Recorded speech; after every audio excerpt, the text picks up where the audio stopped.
Bismillahirrahmanirrahim. Alhamdulillahirabbil alamin. Wassalatu wassalamu ala sayyidil mursalin wa ala alihi wa sahbihi ajmain, amma ba'd. Qala al-musannifu rahimahullah ta'ala wa nafa'ana bihi wa bi ulumihi fid dharaini amin. Babul maf'uli ma'ahu, utawi iki iku bab nerangake maf'ul ma'ah. Wahwa utawi maf'ul ma'ah iku al ismu isim, al mansubu kang diwaca nasab, alladzi yudkaru kang ditutur apa isim mansub, libayani man krana mertelakake wong, fu'ila kang dilakoni, ma'ahu sertane man apa al fi'lu penggawean. Nahwu ja'al amiru wal jaisa, iku umpamane contoh ja'al amiru wal jaisa. Ja'a wis teka sapa al amiru ratu utawa raja, wal jaisa sertane bala tentara. Wastawal ma'u wal khosyabata, lan contoh istawal ma'u wal khosyabah. Istawa wis dadi rata apa al ma'u banyu, wal khosyabata sertane kayu. Babul maf'uli ma'ahu, bab menjelaskan tentang maf'ul ma'ah. Wahwa adapun maf'ul ma'ah, al ismu ialah isim, al mansubu yang dibaca nasab, alladzi yudkaru yang disebutkan, libayani man untuk menjelaskan seseorang, fu'ila yang dikerjakan, ma'ahu beserta orang tersebut, apa al fi'lu pekerjaan. Nahwu ja'al amiru wal jaisa, contohnya adalah lafadz ja'al amiru wal jaisa.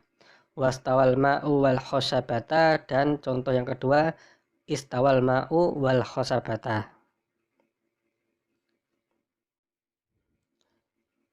Baik sahabat, pada video kali ini kita akan membahas mengenai bab tentang maf'ul ma'ah.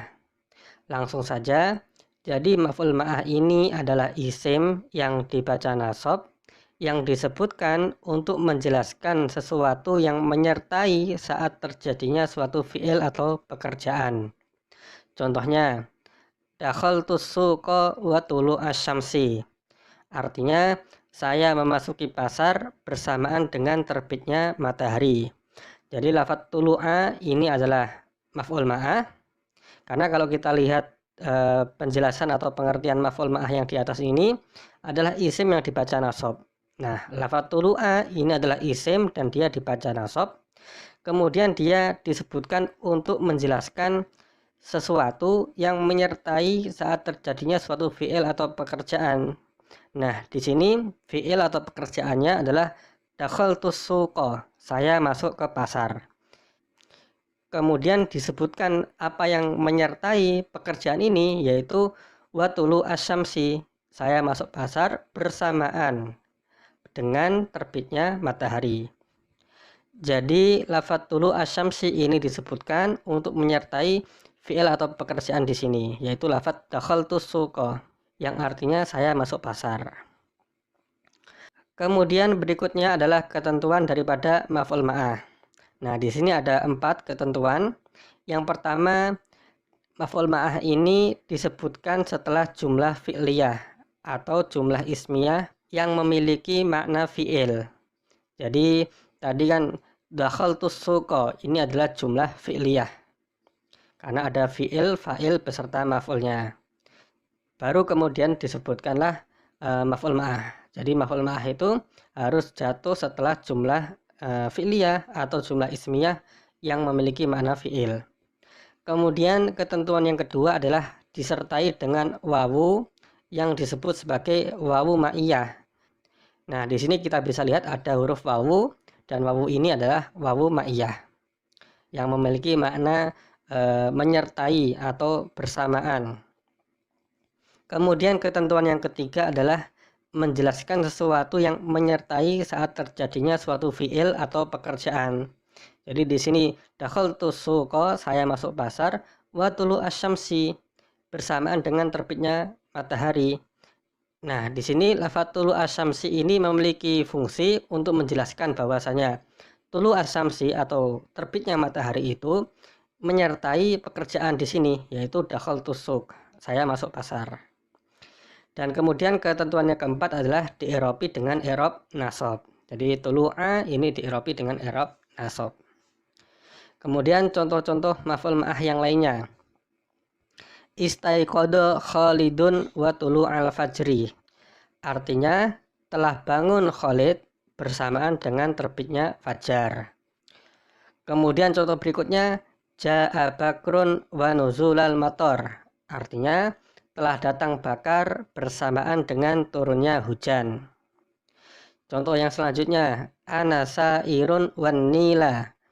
Artinya aku berjalan bersama dengan sungai Nil. Maksudnya adalah berjalan menyusuri atau beriringan dengan aliran sungai Nil. Kemudian contoh berikutnya, Qumtu wa Muhammadan. Artinya aku telah berdiri bersama dengan Muhammad. Kemudian Ja'al amiru wal jaisa. Artinya telah datang seorang pemimpin bersama dengan bala tentara. Kemudian contoh berikutnya, Istawal ma'u wal khosyabata. Artinya telah merata air bersamaan dengan kayu. Maksudnya ketika air itu naik, maka kayu pun juga akan bersamaan ikut naik. Nah, di sini lafaz-lafaz yang merah ini itu adalah maf'ul ma'ah semua. Semuanya ini dieropi dengan erob nasab, kemudian didahului oleh jumlah fi'liyah atau jumlah ismiyah yang memiliki makna fi'il. Jadi istaiqadha Khalidun ini adalah jumlah fi'liyah, Ja'a Bakrun ini juga jumlah fi'liyah, Ana sa'irun, nah ini adalah jumlah ismiyah yang memiliki makna fi'il, karena sa'irun ini adalah isim fa'il. Kemudian kumtu ini jumlah fi'liyah, ja'al amiru jumlah fi'liyah, istawal ma'u ini juga jumlah fi'liyah. Kemudian semuanya ini juga disertai dengan wawu yang disebut dengan wawu ma'iyah. Jadi maf'ul ma'ah semuanya ini didahului oleh wawu yang disebut sebagai wawu ma'iyah. Dan berikutnya, maf'ul ma'ah ini menjelaskan sesuatu yang menyertai saat terjadinya fi'il atau pekerjaan. Jadi semua maf'ul ma'ah ini itu memiliki makna untuk menjelaskan sesuatu yang bersamaan atau yang menyertai dari fi'il-fi'il yang disebutkan sebelumnya. Kemudian berikutnya, kelebihan dari maf'ul ma'ah dibandingkan dengan athof adalah bolehnya menggabungkan dua hal yang tidak bisa bersama dari sisi hukum. Jadi contohnya, Istaiqadha Khalidun wa tulu'al fajri. Istaiqadha telah bangun, siapa Khalidun Khalid, wa tulu'al fajri bersamaan dengan terbitnya matahari. Nah, ini tulu'al fajri ini tidak bisa menjadi athof, karena kan tidak mungkin istaiqadha bangun, siapa Khalidun Khalid, wa tulu'al fajri dan bangun pula terbitnya fajar. Kan itu mustahil. Jadi karena keduanya ini, Khalid dan tulu'al fajri ini tidak bisa bersama dari sisi hukum, maka dia tidak boleh diatofkan. Jadi dia harus menjadi maf'ul ma'ah. Jadi kesimpulannya, isim setelah wawu itu ada 3 macam. Yang pertama adalah wajib nasab sebagai maf'ul ma'ah. Contohnya adalah pada contoh yang pertama ini dan yang kedua, ini wajib nasab, wajib maf'ul ma'ah, karena tidak mungkin menjadi athof. Kemudian yang kedua adalah dia boleh menjadi maf'ul ma'ah atau menjadi athof juga boleh, akan tetapi lebih diunggulkan nasab sebagai maf'ul ma'ah. Contohnya adalah seperti lafaz ini, Qumtu wa Muhammadan. Artinya saya telah berdiri wa Muhammadan bersamaan dengan Muhammad. Seandainya ini kita baca athof, Qumtu wa Muhammadun, itu boleh saja.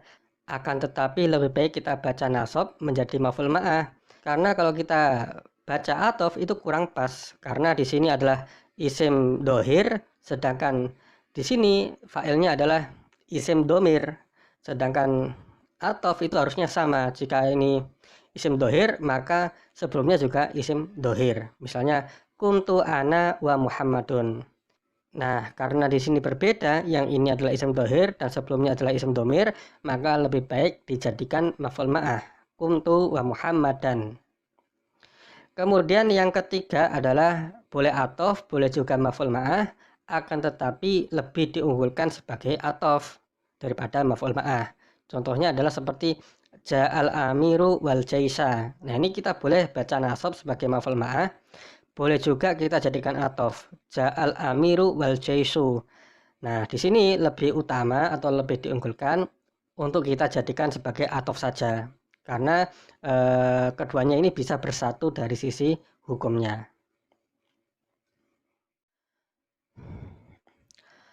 Wa amma khobaru kana lan anapun utawi khobari kana wa akhwatuha lan dulur-dulure kana wasmu inna lan isime inna wa akhwatuha lan dulur-dulure inna fakot takot dama mongko iku temen-temen wis dhisik apa dikruhuma tinuture kana lan inna fil marfu'ati ing dalem bab marfu'at.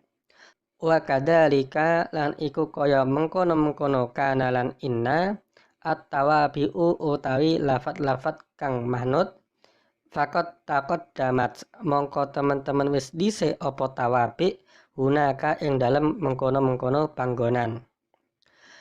Wa amma khobaru kana wa akhwatuha, adapun khobarnya kana dan saudara-saudaranya kana yang dibaca nasab, wasmu inna wa akhwatuha dan isimnya inna dan saudara-saudaranya inna yang juga dibaca nasab, fakot takot damadikruhuma, maka keduanya itu yaitu khobarnya kana dan isimnya inna itu sudah dijelaskan sebelumnya fil marfu'ati di dalam bab tentang marfu'at atau isim-isim yang dibaca rofa.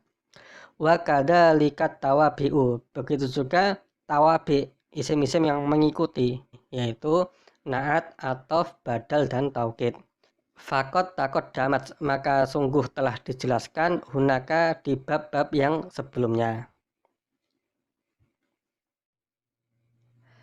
Nah, kemudian isim-isim yang dibaca nasab berikutnya setelah maf'ul ma'ah ini itu adalah yang pertama khobarnya kana dan saudara-saudaranya kana.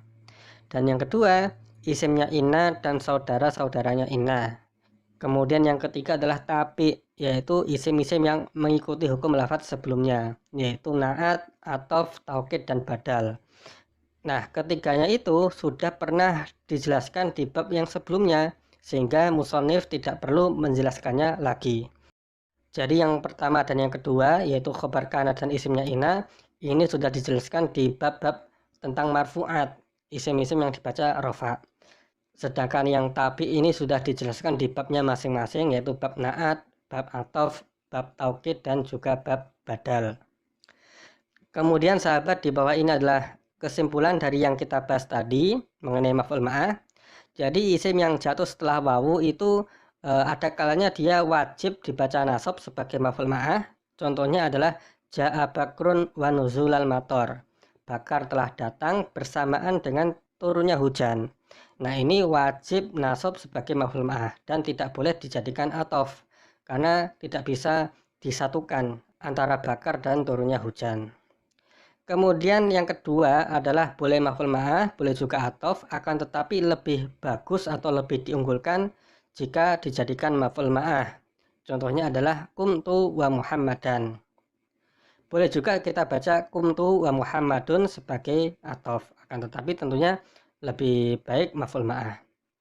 Kemudian yang ketiga adalah boleh atof, boleh maf'ul ma'ah, akan tetapi lebih diunggulkan sebagai atof. Contohnya adalah ja'al amiru wal jaisu, itu lebih diutamakan. Seandainya kita jadikan maf'ul ma'ah, ja'al amiru wal jaisa itu juga boleh. Akan tetapi karena keduanya ini sebenarnya bisa bersama dari sisi hukum, maka lebih diunggulkan menjadi atof.